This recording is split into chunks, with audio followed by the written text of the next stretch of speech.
बसीरपुर के इलाका सैदपुरा मेमावाला में दरीना दुश्मनी पर दो पार्टियों के दरमियान घुसों, डंडों, सोटों और फायरिंग का तबादला हुआ है, जिसके नतीजे में एक शख्स जान भाग जबकि 3 अफराद जो हैं ज़ख्मी हो गए हैं।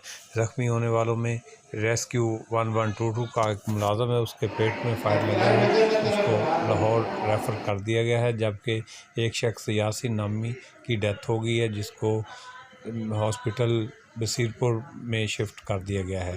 DPO उकाड़ा भारी नफरी के हमरा मौका पर मौजूद हैं और उनके मामलात को जो है वो सुना जा रहा है।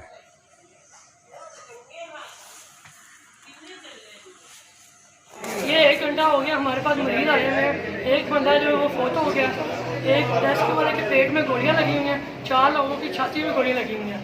1 घंटे से पुलिस को फ़ोन कर रहे हैं, कोई बंदा अभी तक नहीं आया। DSP से भी बात हुई है, 15 पे 3 दफ़ा कॉल भी किया, लेकिन अभी तक कोई बंदा यहाँ पे नहीं आया। आप बाहर जाके देखें 400-500 बंदा इकट्ठा हुआ है।